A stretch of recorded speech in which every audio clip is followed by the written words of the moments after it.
శాసనసభాపతిగా రఘురామరాజు గారు ఎన్నికైన సంగతి మీకు తెలుసు.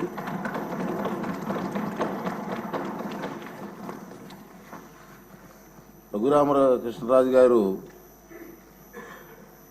సభాపతిగా ఏకగ్రీవంగా ఎన్నికైనందుకు నాకు మనందరికీ కూడా సంతోషమే. నాకు మరీ సంతోషం ఏంటంటే అతనికి మాకు చాలా సంవత్సరాలుగా కలిసి ఉన్నాం, ఫ్రెండ్లీగా, ఇప్పుడు కూడా నవ్విస్తూ ఉండే వ్యక్తి.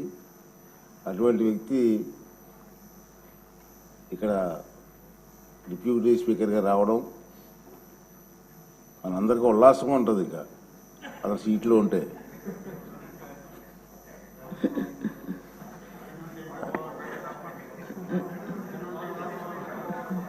రఘురామకృష్ణరాజు గారు నాకు చిరకాల మిత్రులు అని చెప్పాను నేను. రాజుగారు 14th May 1962 నాడు సంవత్సరంలో విజయవాడలోనే జన్మించారు. ఇక్కడే వీరు సూనారాయణ రాజు గారు అన్నపూర్ణ దంపతులకు జన్మించారు. వీరు మా విశాఖపట్నం ఆంధ్ర యూనివర్సిటీలో చదువుకున్నారు. పోస్ట్ గ్రాడ్యుయేట్ పట్టా పొందారు. అలాగే ప్రముఖ పారిశ్రామికవేత్త, మీ అందరికీ తెలిసిన విషయం, కొత్త ఏం కాదు. వేల మందికి ఉద్యోగ అవకాశాలు కూడా పారిశ్రామికవేత్తగా కల్పించిన వ్యక్తి. తర్వాత వీరి తాతగారు అయినటువంటి జిఎస్ రాజు గారు ఆంధ్రప్రదేశ్ శాసన మండలికి డిప్యూటీ చైర్మన్గా పనిచేశారు. తొలి ఫస్ట్ డిప్యూటీ చైర్మన్గా తాతగారు పనిచేశారు. అంటే కొత్తగా రాజకీయాలు అవి కాదు, ఫస్ట్ నుంచి కూడా. వీరు చాలా ప్రదేశాల్లో, అంటే మేము ఎక్కువ కాలం నుంచి కలిసి ఉంటున్నాం కాబట్టి తెలుసు నాకు, ఈ ప్రాంతం ఆ ప్రాంతంలో లేదు, ఎక్కడ హెల్త్ క్యాంప్స్ కానివ్వండి, బ్లడ్ డొనేషన్ క్యాంప్స్ కానివ్వండి, ఐ క్యాంప్స్ కానివ్వండి, వారి చేతి మీదకి ఎన్నో కార్యక్రమాలు చేశారు.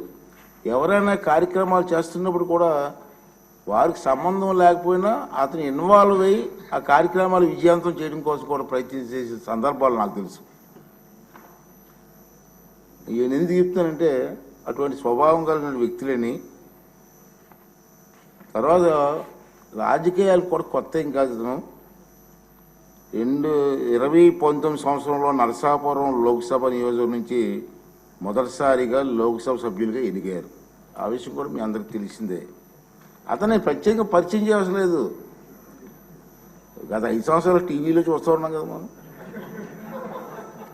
ప్రత్యేకంగా పరిచయం చేయవలసిన వ్యక్తి ఏం కాదు. ఈ రాష్ట్రంలో మారుమూల గ్రామాల గురించి అడిగినా రాజుగారి గురించి చెప్పే పరిస్థితి ఉంది. అది ఏ ప్రోగ్రాం అండి? రచ్చబండ గారు. రచ్చబండ కార్యక్రమం ద్వారా బాగా ఫేమస్ అయిపోయారు. తర్వాత వీరు పలు లోక్సభ స్టాండింగ్ కమిటీల్లో సభ్యులుగా ఉన్నారు. 20-24 సంవత్సరంలో వీరు ముందు శాసనసభ నియోజకవర్గం నుంచి సభ్యునిగా ఎన్నికయ్యారు. చంద్రబాబు నాయుడు గారి ఆశీస్సులతో మొన్న ఎన్నికలు గెలవడం జరిగింది. అదేవిధంగా చెప్పాను, రచ్చబండ మరియు ఇతర కార్యక్రమాల ద్వారా సామాన్య ప్రజలకు కూడా బాగా పరిచయమైన వ్యక్తి. అటువంటి వ్యక్తి ఇక్కడ డిప్యూటీ స్పీకర్గా పనిచేయడం మనందరికీ కూడా ఆనందదాయకం. మరి చంద్రబాబు నాయుడు గారి ఆశీస్సులతో